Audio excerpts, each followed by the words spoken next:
Vous êtes venu découvrir Porcher? Oh, tout à fait. Tout à fait. Mon grand-père fut directeur ici, embauché en 1918. Et donc Porcher pour moi c'est toute ma jeunesse, etc., etc. Voilà. Qu'est-ce que vous pensez de la cérémonie d'aujourd'hui? Pour moi j'ai un petit peu un pincement au cœur parce que la tour Porcher, ça fait 67 ans que je la connais.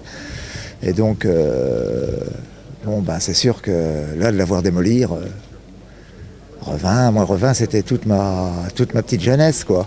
Jusqu'à l'âge de 15 ans, j'ai été ici tous les vacances, tous les congés, etc. On montait, on prenait le train, on venait à Revin.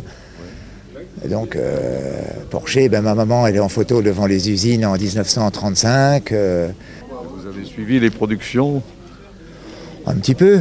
Je sais que mon grand-père a fabriqué, à son époque, a fait les sanitaires pour le paquebot Normandie. Et puis voilà quoi, donc la céramique, ça s'appelait la cérame. Qu'est-ce qui va se passer une fois c'est eux qui remettent le site en état? C'est ce qui avait été discuté au moment de la cessation d'activité, etc. D'accord. Et c'est là que le préfet avait fortement insisté. Il fallait que ça soit remis totalement en ordre, totalement aux normes, le terrain, les bâtiments, etc. Et donc c'est ce que l'entreprise a fait. Et il y a déjà eu un travail conséquent de fait, notamment toute l'usine dans le bas là, est déjà totalement nettoyée. Donc c'est Idéal Standard qui paye? C'est Idéal Standard qui gère pour l'instant. Ils sont toujours chez eux. Et ils vous ont promis de laisser le site pour €1 symbolique. C'est la proposition qu'ils nous font, oui.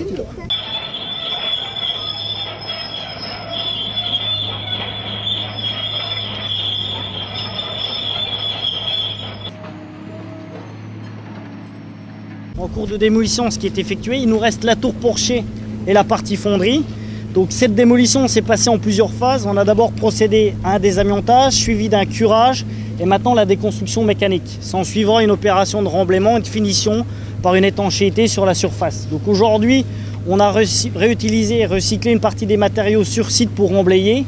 On avait besoin d'à peu près 22 000 m3 de remblai. On en a à disposition 6 ou 7 sur le site et on aura encore besoin de 15 000 m3 de remblai.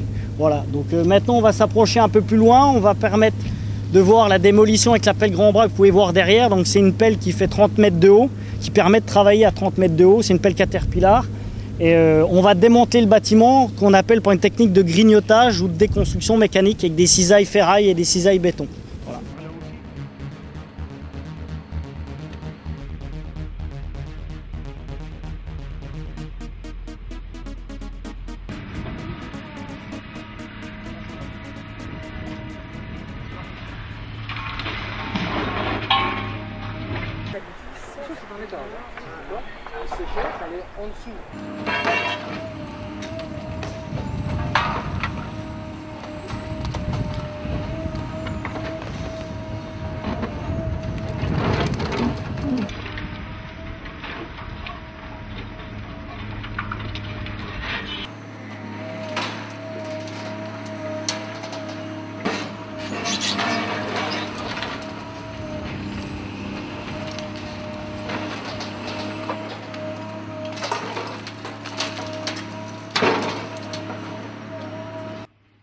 Tous mes prédécesseurs se sont plaints justement de l'absence de foncier. Bon, je sais bien qu'il y a la difficulté économique qu'il y a actuellement, mais avant, c'est vrai que ce soit Bernard Daou, Gérard Ristas, ils sont tous plaints. Quand il y avait quelqu'un, qu'il y avait une entreprise qui venait, mais ils se plaignaient de rien avoir à leur proposer parce qu'on n'avait pas de terrain, quoi. Alors là, ça va changer totalement. Donc ça a été décidé, ça a été signé, c'est un accord, c'est officiel? Non, il n'y a rien d'officiel pour l'instant. Bon, il y a Idéal Standard qui nous a rencontrés, il nous fait la proposition. Voilà. Mais sachant que la fin du chantier est prévue pour septembre, octobre, quoi.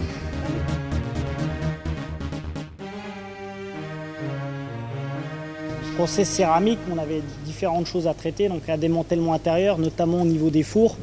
Donc on a deux fours qui se trouvent à l'arrière, le four numéro 1 et le four numéro 2. On a le four numéro 4 qui est derrière et après des fours qui sont dans les sous-sols. Donc on avait des travaux de nettoyage, on avait des travaux l'extraction de déchets et des travaux de démolition et des amiantages par le même biais. Donc sur le principe, ici on avait une partie Veneto, donc c'était des cendriers, donc on a extrait les déchets, nettoyé les cendriers pour enlever tout ce qui était à l'époque les déchets dans ces cendriers. Après il y avait ces 2 fours là-bas, donc qui contenaient notamment un peu d'amiante en termes d'isolation. Donc on a fait tout un procédé avec un confinement complètement étanche pour pouvoir retirer les matériaux amiantés qui étaient encapsulés dans des parois de briques. Donc ça c'est un peu le principe. Ça a pris un peu de temps parce qu'effectivement il y a tout un ensemble qui se met comme une tente autour, on met sous pression et les gens vont travailler dedans complètement équipés. Ça a pris combien au total? On y est depuis le début du chantier. Depuis septembre, on a commencé à mettre en place toutes les installations entre guillemets, étanches qui vont permettre de travailler dans une zone qui sera en dépression. Ensuite, on va faire intervenir nos opérateurs qui seront équipés de masques à adduction d'air pour être en sécurité. Ils vont travailler à l'intérieur du bâtiment. Il y a d'abord une phase préparatoire pour pouvoir accéder à l'amiante, parce que l'amiante n'était pas accessible quand on est arrivé sur site. Elle était encapsulée entre des briques, des rangées de briques. C'est ce qui faisait l'isolant des fours. On a dû d'abord déconstruire toute la partie process, briquetage, etc. pour pouvoir ensuite accéder à l'amiante et le traiter dans le cadre du désamiantage. Aussi bien pour ces fours qui sont accessibles que ceux qui sont beaucoup plus difficiles au niveau accessibilité qui sont en sous-sol. En plus avec une technique relativement ancienne et peu d'espace autour. Ce travail se faisant bien sûr à la main uniquement en désamiantage. Donc ce bâtiment là il fait à peu près 20 000 m² et les sous-sols à peu près 12 000. On ne va pas y aller dans les sous-sols. Mais on a retiré combien de tonnes, Dominique, de déchets dans les sous-sols? 200, non? 400-500 tonnes de déchets qui étaient dessous. Je peux vous dire que c'était un travail de Romain. Qui ne vous était pas dû. C'est-à-dire que vous avez récupéré les déchets des autres en plus. On a récupéré les déchets, si vous voulez, anciens. L'usine était ancienne, il y a 120 ans. Il s'en est accumulé pas mal au cours des années, quoi. Après cette visite, si vous avez un mot à dire, une pensée forte, des suggestions? Bien évidemment, j'ai un tout petit mot, je dirais de la pensée. Bien évidemment, la pensée, c'est toutes les personnes qui, pendant des dizaines d'années, ont travaillé ici. Ça, c'est la première pensée que l'on a aujourd'hui. On voit des bâtiments tout vides, mais il faut s'imaginer que il y a eu à peu près jusqu'à 1500 personnes quand même qui ont travaillé sur le site. Dans les années 60-70, il y avait à peu près 1500 personnes. Bon, l'évolution économique étant ce qu'elle est, c'était Porsche à l'époque. Porsche a revendu à Ideal Standard et Ideal Standard a cessé son activité il y a quelques années. Et lors de ces discussions, notamment avec la préfecture et avec le représentant de l'État, monsieur le préfet, la clause, c'était la remise en état des bâtiments. Et ce que l'on peut voir aujourd'hui, bon, j'étais déjà venu il y a quelques semaines, mais ce que l'on peut voir aujourd'hui, c'est que la remise en état des bâtiments, c'est quelque chose d'effectif. On se rend compte réellement, il fallait avoir connu ce qui se passait avant et voir le résultat aujourd'hui. Je peux vous dire qu'il y a eu une métamorphose, parce que ce que l'on voit aujourd'hui, je ne vais pas dire on peut manger par terre, mais presque. Alors que là, à côté, on fabriquait des baignoires, on fabriquait de tout, dans le bruit, dans la saleté, etc. Maintenant,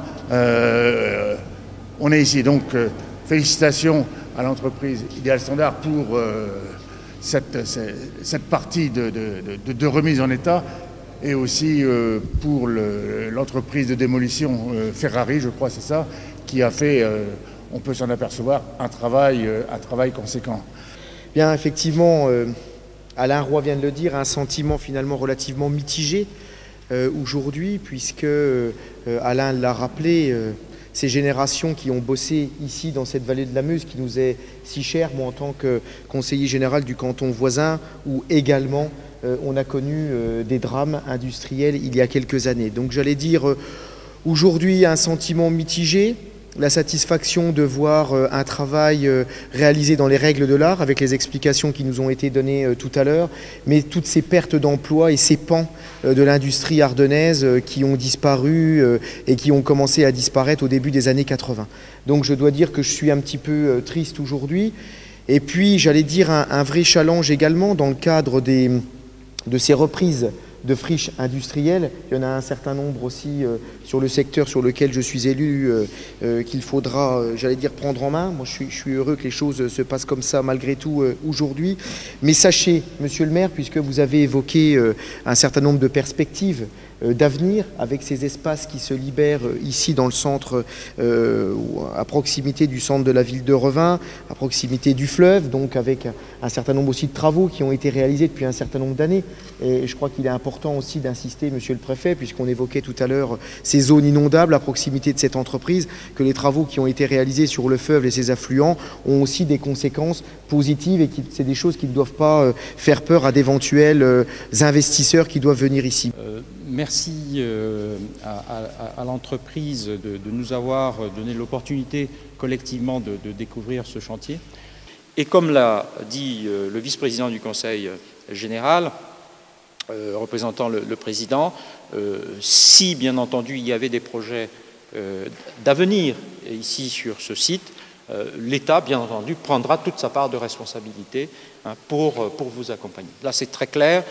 On pourrait imaginer qu'on puisse accueillir pas qu'une entreprise, mais peut-être des activités commerciales, puisque pourquoi ne pas y réfléchir, hein? Il peut y avoir des projets. Donc tout projet, tout investisseur qui viendrait sur ce site, nous serons en accompagnement de la puissance publique.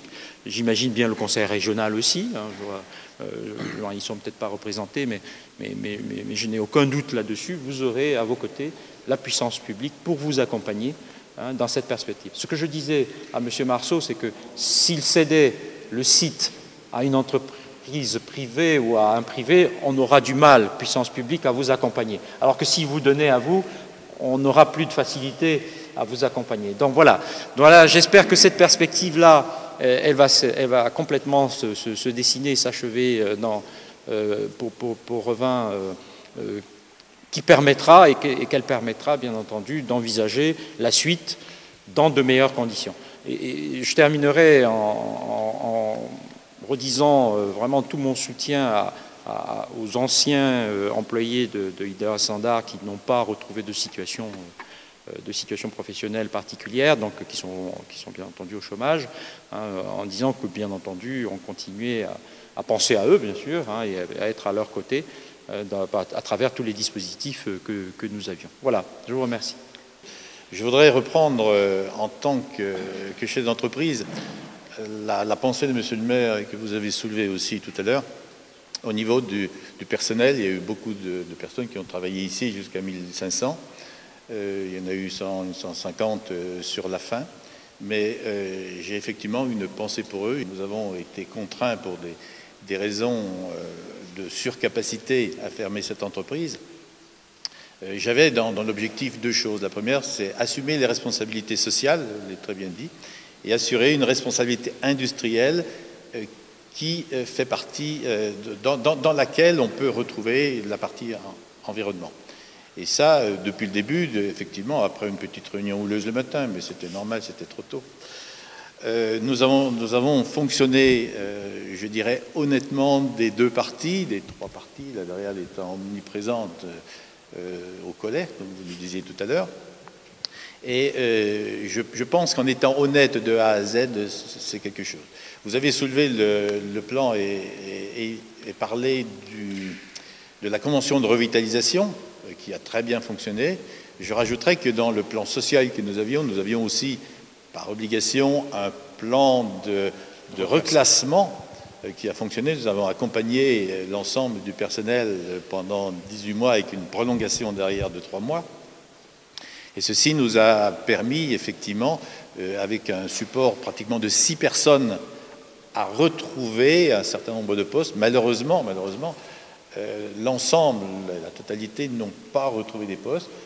Par contre, il y a environ actuellement 90 cas résolus. Je trouve simplement que c'est un devoir d'un chef d'entreprise d'aller jusqu'au bout de son devoir. Et ce n'est pas parce qu'on a des lois qui fonctionnent. Merci de me les rappeler en permanence. Nous avons des lois obligatoires, mais en plus de la loi, il y a ce devoir. Et ça, c'est une chose importante. Le devoir, il est au niveau du personnel qui ont travaillé de nombreuses années, des familles, et des générations qui ont travaillé ici, mais il est aussi en tant que responsabilité industrielle.